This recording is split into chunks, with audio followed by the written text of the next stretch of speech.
ATOP Meaningful World կազմակերպության վերջին ձեռնարկը նվիրված էր խաղաղության միջազգային օրվան։ Ուզում եմ շարունակել մեր հաղորդումը ձեզ ներկայացնելով այդ մասին մեր պատրաստած ակնարկը։ The board of ATOP Meaningful World, under the leadership of Dr. Ani Kalajan, collaborated with the Bronx Museum of the Arts to celebrate the International Day of Peace at the Bronx Museum of the Arts in New York City, celebrating the life of Robin Williams and honoring Patch Adams on United Nations International Day of Peace. After opening remarks by event coordinator and Meaningful World ambassador Evelyn Lopez Castillo, Dr. Ani Kalajan introduced a video portraying the team's last humanitarian mission to Haiti.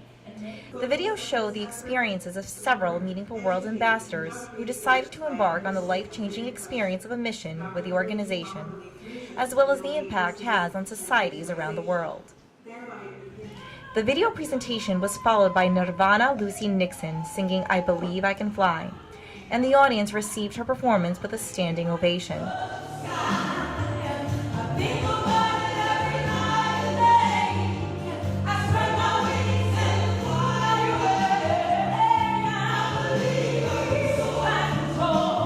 The event continued with a presentation of the honorary guest and speaker, Dr. Patch Adams, who, after receiving an award from ATOP Meaningful World's president. Dr. Adams is a social activist. His Gesundheit Institute in West Virginia is the future home of the Patch Adams Teaching Center. The center is designed to teach in care systems, health care, education care, justice care, and environmental care. I want to begin our conversation by reflecting the fact that you are dressed so colorfully on this wonderful day. And clearly, the purpose of it is to create laughter. Actually, there are three public health reasons. You know, the film has reduced me to being about laughter. I'm really about peace and justice and care for all people in nature. There are three public health reasons why I look this way. We live in an overwhelmingly alienated society. Most people are lonely, which in the pharmaceutical industry is depressed, but they can't sell pills for loneliness, so they call it depression. And so I want to look, I tried 50 earrings and settled on the fork earring because I want to look in such a way that people find it irresistible to start a conversation with me. Often if a large man starts a conversation with them, then they might be frightened. But if another person starts a conversation, then they're saying, let's talk. And then the third reason is a much more profound one. 30 years ago, as a complete pacifist, I wondered, how can I stop public violence? This country loves violence. It's a tremendously violent society, verbally and physically. 30 years ago, I decided to only wear clown clothes. And I can change this very conservative look to a look that in 30 years has stopped every fight, which I estimate to be about 2,500 fights. So laughter is a weapon, for lack of better definition, in this content. I'm not being laughter, so it isn't actually laughter. Kindness can drive a person to go to great extremes to stop violence. You know, so it's not really, I know the media always speaks about laughter is the best medicine. In fact, they always refer that I'm saying it.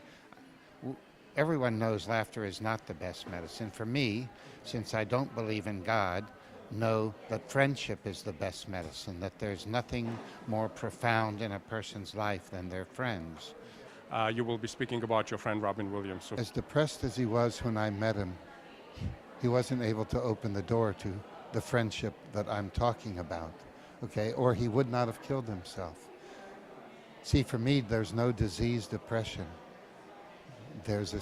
Depression is a symptom of loneliness, but you couldn't sell a pill for loneliness. So symbolically, I could say that Robin's depression, his loneliness that killed him, is what makes men destroy the world. I loved Robin. He was one of that he suffered given the multi-millions of people that love him and the beautiful soul that he had. I never saw him use his wealth or his position for any power over other people. And yet that beautiful soul was not able to feel the love of another person to protect his own soul. But if there is redemption in it, he brought happiness to so many. I actually think that if you have happiness, you bring it to yourself. I never made anybody happy. I do things, and a person chooses to whether or not they're going to let that happiness happen. If I could sprinkle dust and make the whole world happy, I would. But if you're happy, you did it. If you're loving, you did it.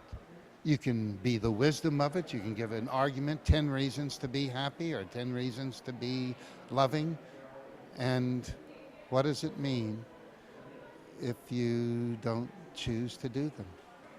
That sounds great. Thank you so much for this conversation. It will certainly stay with me, and I hope it will stay with our audience.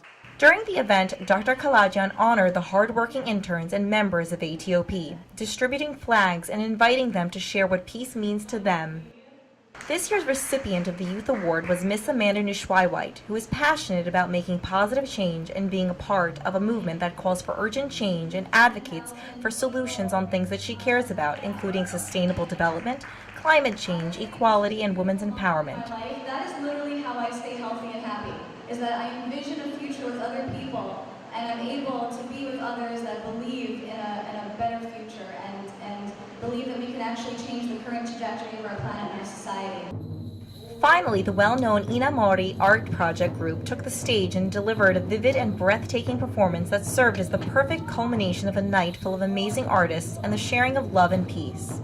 The Inamori theatrical group was established in March of 2010. They used 5 units to promote its activities, including play unit, dance unit, art unit, and taiko unit.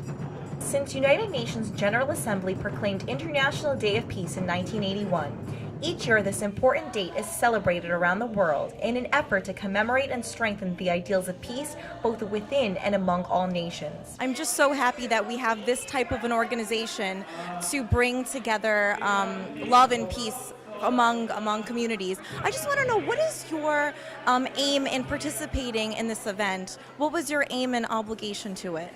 So many of us, we tend to dehumanize others. And then once we can make somebody in our minds be inhuman, we can act in inhumane ways. And that's just the root of all evil and all cruelty in the world. What better way than to meet with people and join with people who are trying to reach out as brothers and sisters to each other? That's all there is in this life. We're all members of one blue boat home. That's it. We're all passengers on the same planet. There's no difference between you and between me and between myself and a child and somebody of different color or different nationality. We're all one family. And I just think that's any organization that helps to support that is something that's going to have my support. While the co-corporation of each member government of UN is important, the work of smaller NGOs like ATOP, Meaningful World, and committed individuals such as Ani Kalajian is what is going to make the most difference in bringing lasting peace and stability around the world.